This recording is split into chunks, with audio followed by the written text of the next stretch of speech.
Welcome to the Almighty AI Podcast. And this week we have some interesting thoughts to bring to you. And Mariah, I wanted to start out talking to you about this. And the first is, we've talked about AI and war, and I heard someone debate something, and I wanted to bring it up to you, and that's this. So the way we're currently training a car to drive, which we talked about before, is the car eventually labels things in the world. So it's like, oh, that's a dog. That's a bicycle. That's a human walking. That's a small human, which is probably a child. So on and so forth. And as the car gets better and better, it will be able to predict how that object will act. Does that make sense? Yes. So you're like, okay, bicycle probably coming at speed, act a certain way. People lean a certain way when they're going to cross the road. Very difficult problem. Right. I mean, trying to read people's body language to know when they may be crossing the road or not, or when they're just mowing their lawn. Right. Which it looks like they're coming right at you, but they're But they're to not. us it's obviously that they're mowing their lawn and they're going to turn. So another way that you could use this sort of auto labeling is you could teach a drone how to label people. And so if you wanted to send a drone, so you're just like, hey, sending drone, no one's driving it, and you say, here's the picture of the people or whatever, I want you to go kill them. Right. Don't kill any bystanders. Right. And you're supposed to know what a bystander is.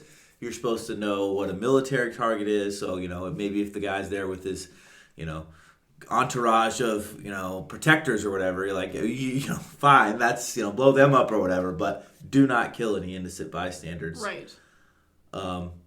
One guy argued that this was horrible, and one argued it was okay. What are your thoughts? Well, I think that the first time somebody did it, it would totally work. But then after countries started to catch on, they'd probably just dress up all their bystanders. It's like, oh, now everybody has to wear this, so we all look the same. And then they would try to take out those similarities and make it harder for the bot. I don't really think it's more unethical than anything else we already do in war. So one person was just arguing that the computer's going to make mistakes. And so he was really against it because he's like, they're going to screw up sometimes. People make mistakes. People die in friendly fire all the time. People do die in friendly fire all the time. Do you think that the bot will be able to be... fact that it doesn't have any morals or can't make moral decisions kind of on the fly matters or not? No, because I think during war, moral decisions anyways go out the window, and people are pragmatists. They're just trying to kill this amount of people so they can get the end goal, and that's kind of what the machine is good at. I don't when somebody throws a grenade, it might hit a couple people that are innocent, but their whole goal was to get the majority that wasn't. So I don't see why that would be any different. Yeah, war was obviously terrible. I remember talking to one vet, and I assume this story is true, but there was a kid strapped with bombs and he shot him, and it's ruined his life pretty much. Yeah, he can't stop thinking about it. It's actually terrible, and in that way, the drones I guess would be a little bit better because you're not scarring soldiers individual humans. Maybe less. Yeah, that's a benefit I hadn't thought of, because now apparently drone operators who they're much more disconnected. They're doing it from afar. People worried it was like a video game where we were just going to blow everybody up and not have any care in the world about it or whatever. So these drone operators, apparently even these drone operators are starting to get PTSD. Because apparently shockingly, our brains are smart enough to know we blew people up in a video game, and we knew we blew people up for real. And the fact that they killed people for real does get to them. Which it should. Yeah. It would be concerning if it didn't. Yeah. But I guess it's kind of like during World War II when the pilots went and they didn't tell which pilots who had the bombs. The first couple pilots just had leaflets or whatever. I feel like they could do something like that to where it was less PTSD prone. Causing, yeah. Yeah. Do you think this will proliferate the war, or you think we'll be more likely to bomb? Or do you think this is just we're already better at not having, the war we're having in Ukraine, that is just kill whoever, right? I mean, the Russians just bombed Kiev, and the collateral damage is World War I levels, right? So I'm not talking about that, but if if you're talking about terrorist organizations, so prior to the war in Ukraine, in most political debates, if you'd have said who should we worry the most about, people would have said some Middle Eastern probably based terrorist group or ISIS or something like that. And so those tended to be more targeted operations. Right. And I guess we're already getting good at, better. Not, I don't know how to say good we are, but we're probably already better at those. And so are we thinking this is just going to make it even better? I don't know. I feel like, okay, so I would like to believe it was like the atomic bomb where it's like everybody has this is very powerful. If we need it as a last resort, we can use it. But like we would never use it on our own people, and it would only be like in the case of World War II, right? Or something bigger. But I almost think that like with the drones, most people would just use it on like a national level and just use it to control their people. Like I can see communist countries really loving these drone things. I suppose, but just to disagree, I mean, couldn't if the country already wanted to control its people with bombs, I mean, is that already that hard to do? I mean, it seems like what we want to do with these drones is like kill, just like really targeted killing. If a communist country or whatever type of country decide they want to control its people, aren't we already the easiest to control? I mean, they're already here. The police officers or military or whatever is already in your country. They can go kill you right now. Why do they need advanced technology to do it? It would just make it easier. Like you don't have to send somebody to somebody's door to arrest them. You just send a bot to shoot them in the back while they're shopping. Yeah. And then you don't even have to blame a person. You can just be like, oh, like the robot malfunctioned. Yeah. Oops. Unfortunate for you. You died. Yeah, I'm guessing that trick may only work so long on the accidental. It's like every Russian that falls out a window, we've all decided maybe Russians don't actually accidentally fall out of windows all the time or whatever. It might cause their death that are in some political turmoil. Well, that's interesting because this one person arguing was just adamant that he wanted a person behind every decision. But I mean, there is, right? Like these drone AI machines, they would have people behind them making decisions, right?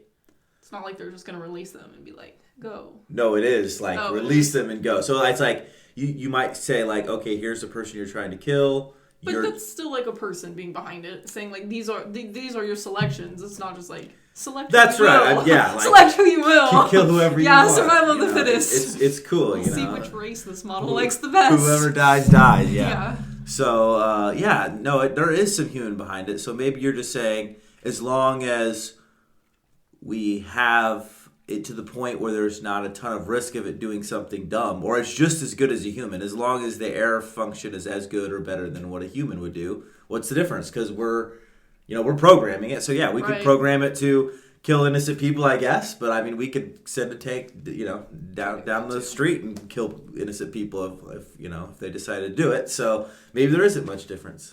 Yeah, I could also see maybe like, okay, this is far-fetched, but like I could see a certain government like letting one of these things get out and then killing select people and then like blaming somebody else and being like, oh, like this 16-year-old kid hacked this bot and killed a bunch of people. Like I can see them using it as, because tech is super easy to hack. Mm-hmm. Maybe not AI, but not everybody knows that. And hacking the government long enough to kill lots of people.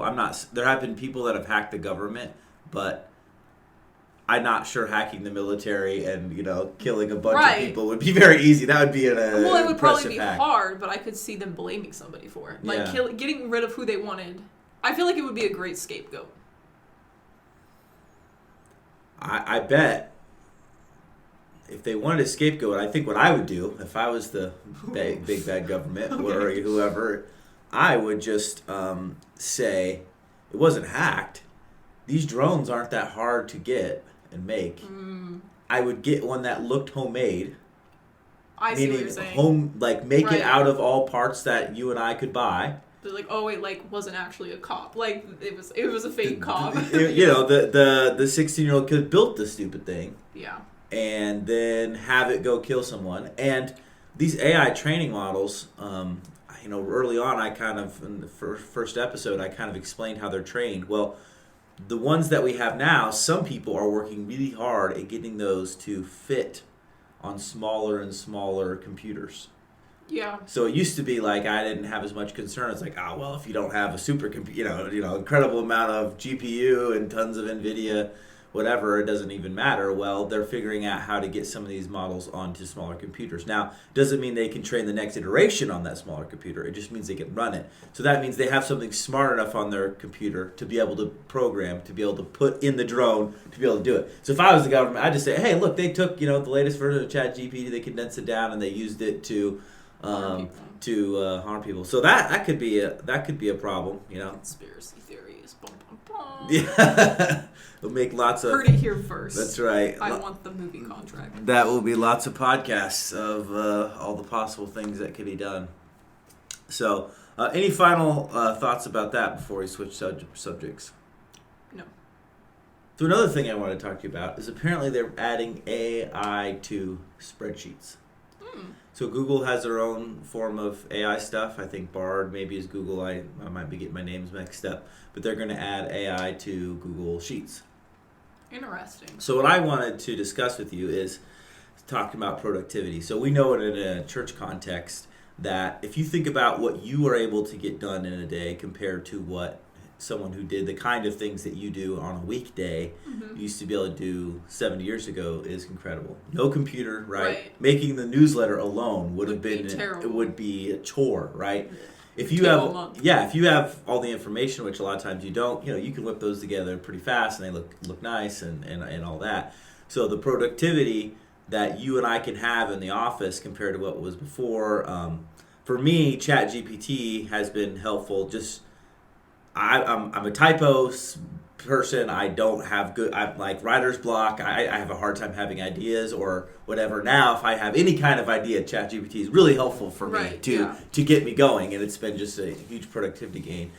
And I'm kind of wondering, just in your mind, like, how much do you think working in an office, the productivity will increase? Because I just keep thinking, man, it's going to really increase. I mean, so much to the point that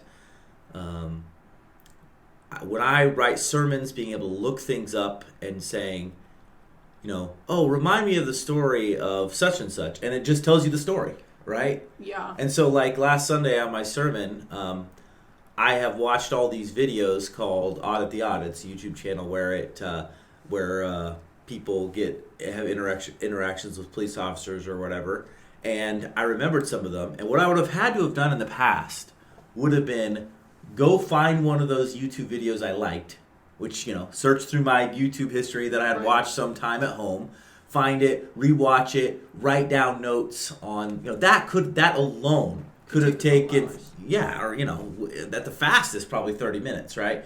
So you talk about prep time on a sermon, that wouldn't have been in the past, doing that wouldn't have been any big deal. That would have been common, right? I listened to a podcast one time. What was that podcast? Where do I find it? How do I Google it? Well, now, this time, I just said, hey, give me an example of, one of the things that I saw. It provided, I said, give me like 4 examples. It gave me 4. I picked the one that I thought was the best. I Googled it to make sure it wasn't a not real case. I just wanted to double check to make sure that there really was a case like that. And then I said, well, tell me more about that case. And then boom. And then I had this whole readout that I used as illustration. Now, I did cut a few paragraphs out that I thought were verbose or whatever, but the productivity there was like that turned 30 minutes, probably minimum, into 5 minutes. Yeah. You know what I mean? Like, so yes, did it need me? Did it write the sermon? No. I mean, I would have produced something very similar if I would have done it my old way, but I was just amazed how fast it went. And now I'm imagining having it in Excel or what we use, Google Sheets, and just saying like, well, find all the duplicate data and, delete it or whatever. Yeah. You know what I mean? Like, how much productivity do you think this stuff could create to where your office stuff, changes, or do you think it's already pretty automated and not that hard? We're not exactly, you and I don't do an incredible amount of office work compared to other type of businesses, but Right. Yeah, I think it will help a lot. I mean, it kind of depends who you are. So, like, if you're somebody who does like data entry, that might kind of suck for you because I'm pretty sure like that's gone. But if you're somebody who owns your own business and you just have like a lot of office work that it's hard to keep up with anyways, or like what we do, like we're mostly here for the people, right? If we just do the office work because it has to be done, yes, that would be really cool because Yeah. it'll just knock it out of the way. Let's see, what could AI help us with? It could probably make our slides. We could probably say like generate a slide for blah blah blah and use this picture. Now we use templates, right? If we want a slide, and we just made one for our Israel trip. I assume you found a template. I don't actually know how you made it, and you adapted it, but you might have just been able to say, "Come up with a trip. We're going to Israel. Here's the dates. Here's all the information. Make it beautiful." It might depend who you are as to like what's easier. Like some people, they might like picking a template and then moving things around for themselves versus like typing in, "I need this in this place and this place." Like that might be a little bit more technical. So like maybe they wouldn't. But if you just say like, "Oh, AI, make this," and it just gives you a template. But the templates are depending on what you want. Like if you want to make a birthday party slide, well, yeah, they've made lots of birthday party slides. Right. So maybe you found a travel one for Israel that was relatively easy. That's what I did, Yeah. So I mean that one it wouldn't have saved time. But sometimes I'll be like, well, I want to have a pizza with a pastor. And so it's like there's no template for pizza with a pastor. And so if I could go to the AI and say, well, create a slide that says, it's about having pizza with the pastor, and here's the thing, and da-da-da-da-da-da, and it creates the slides for me, and then I can say, well, don't make it so wordy, we need the font to be bigger. Right. Or you could just go in and manually change it. Yeah, manually change it later, because it just gave me the solid template. So it could do that. I think in the near future it could build a website, which would be super helpful. Yeah, we were rebuilding our website, and I feel like we're not bad at it, but it would be nice if it was easier. If it was instant, yeah. Then what else could it do? Well, one thing that takes a lot of our time now is uploading the stuff to the site, right? Oh, yeah. So I don't know how, I was able to do it when we were during VBS. I probably spent, how long? Maybe an hour? Does that sound not enough? Fixing the website? The website? No, taking the service video, uploading that service video to the website, and then we have a video of just the sermon that lives forever, and then we have an audio version AI of would it. do that. I'm behind it. You know what I mean? Like, imagine if you could just say, well, upload the video and say, okay, well, cut this up and just blah blah. That might be a hard problem to solve, but that would save.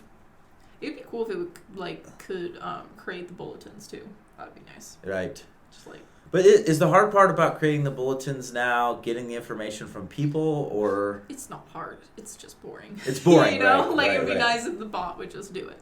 Yeah. Like, these are the hymns we're singing, populate. But isn't knowing which hymns we're singing sometimes half the battle? Yeah. Meaning, I just, was it this week, right?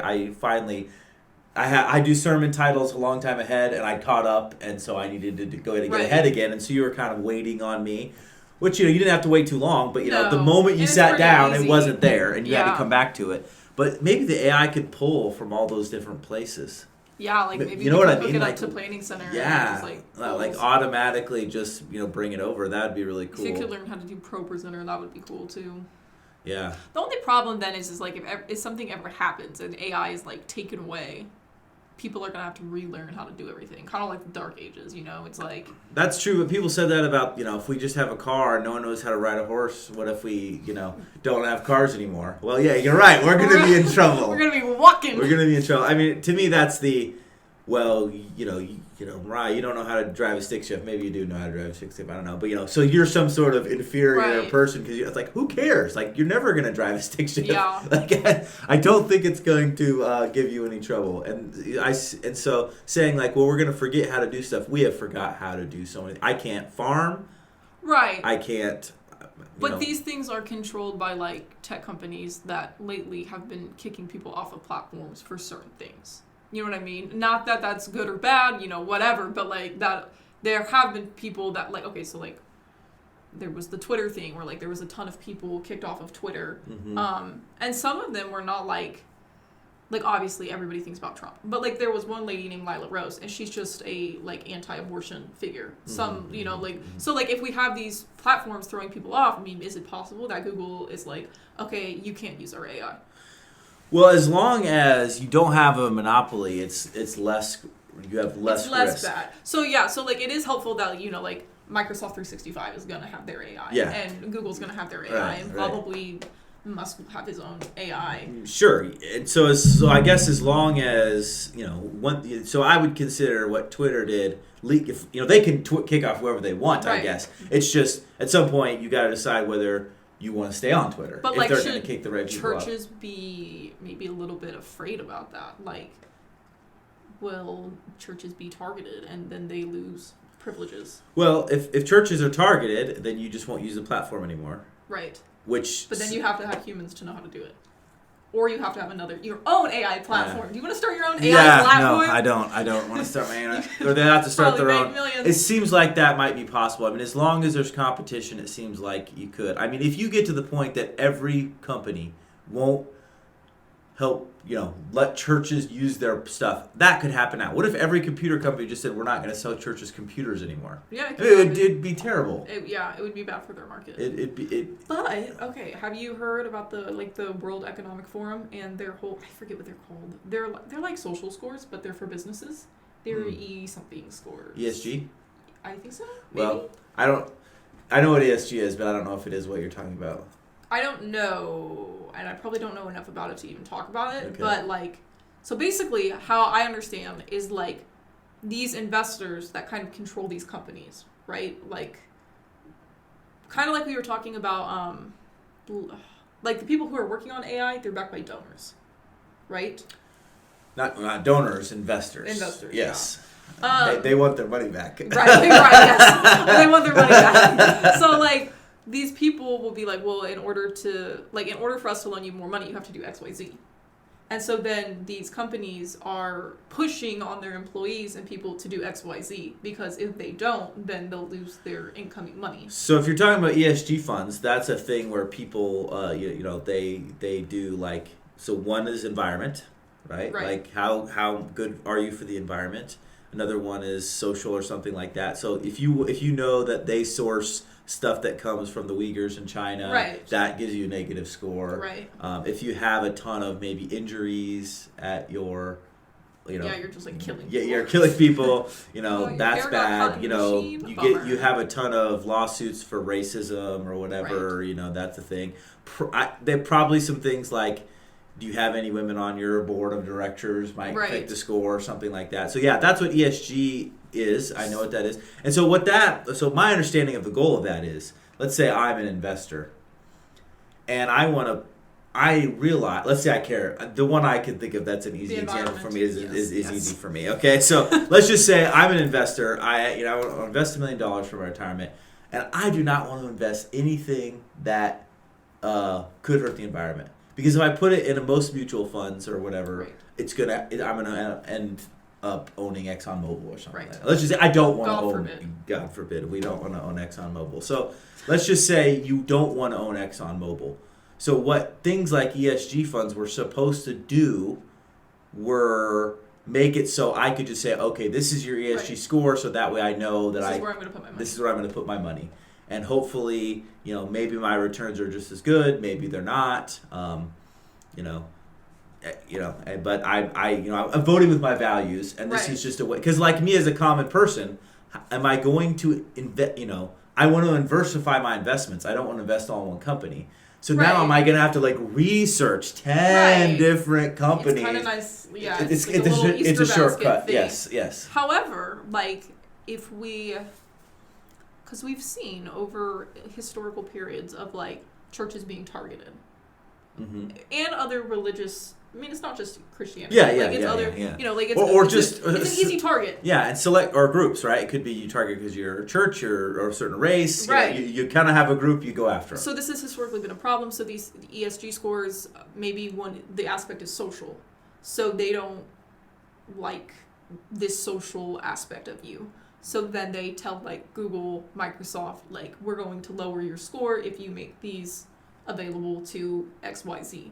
Do you see that being a problem? I guess I could see that becoming a problem in the future, but the way ESG funds currently work, it wouldn't matter. Churches don't get investments. We don't. Right. We don't have that.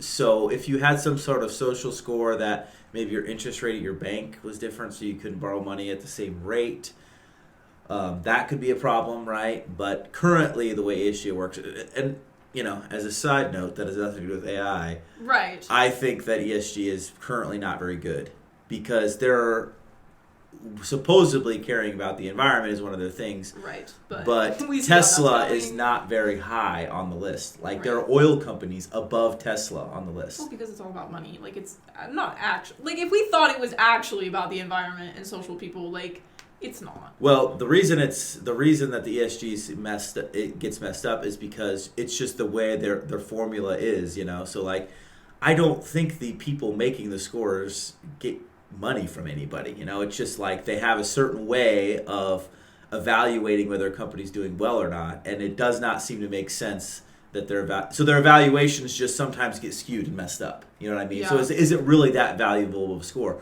For example, a fossil fuel company can say, and this has, like in Australia, they have a coal mine, Okay. and they need power out there because out in the middle of nowhere. Yes. So guess what they use to power it? What? Wind and solar, because it's the cheapest. Oh, dear. So they use wind and solar to power their mining operation. For the coal, yes. And currently, the way the ESG works is that company could have a really good ESG score because they don't technically use hardly any carbon, but they're selling it. Right. So that's why some people get so mad about the evaluation of that. They're not really, is it malicious or targeting anybody? No, it's just like it's just like they just have a bad evaluation. Now, if you want something slightly more scary than I would say than ESG would be what China's done that we have not done at all, and they do have social scores for individuals. Social credit scores. And AI could get really good at organizing that. Really good at organizing and those. Just eliminate the people with the bottom scores or take them somewhere. It's not like they've killed every week or whatever. It's just, make their lives worse in some way. Yeah. And obviously the ultimate worst is killing, less worse is some version of slavery. Well, yeah, but even just shutting down their bank and making them starve would be terrible. It would be terrible. Or just, not being able to get into as good colleges, whatever the thing, right? So the social score does seem to be a concern, and I think AI would be really good at kind of organizing all that. It's just a powerful tool in the same way it could make you and I more productive during the day. It will make whoever has it really powerful and shaky. So I do hope that there's always competition. There's different options to use. Unless we get some one version that is so incredibly powerful that ends up, training itself, and so therefore it trains itself and gets more and more powerful on its own. While we still have the versions of it we have, I think you need competition. You can't have one. Yeah, you can't just have one or else it'll be bad. It'll be a whole monopoly. Right. And right now we have at least three, and more on the way. I mean, more other companies are popping up trying to train these models. I mean, I don't know Tesla, so I happen to know a lot about it, but Tesla is trying to build their own chips to compete with NVIDIA. So now if you want to train an AI model, you have to buy chips from NVIDIA. So like over the last few weeks, NVIDIA's stock price has gone way, way up because everyone's like, well, everybody wants to train these AI models. So now Tesla's like, we'll just build our own chips. We want to build our own. Now, are they going to be successful? Are they going to be good? I wonder how copyright with that works. Not copyright, patents. So Tesla wouldn't have a patent problem because NVIDIA chips were mostly built to make video games. And so Tesla's building chips that would not work for a video game. You could not put it in a desktop. In a video game. Okay, it is like specifically designed to train these models. That makes and sense. so it's faster and better for that and kind of useless for the things that you and I would use it for. Interesting. Meaning it's not, they call it Dojo. You and I aren't going to be picking up a Dojo computer. It wouldn't even work. Right. Whereas NVIDIA cards do. So like during the height of Bitcoin or whatever, NVIDIA was, selling all their GPUs to Bitcoin miners, and all the gamers hated it because they could, their they couldn't get their cards that they needed to play video games at a decent price because the Bitcoin people were taking over. Taking all, which Dojo would be completely different. But I'm just glad there's competitors, right? You know, Right. who wins or whatever. I don't know who's going to win or what's going to happen, but I think we do need competition in the space. Makes sense to me. Well, thanks again for joining us this week for Almighty AI, and we'll be seeing you again.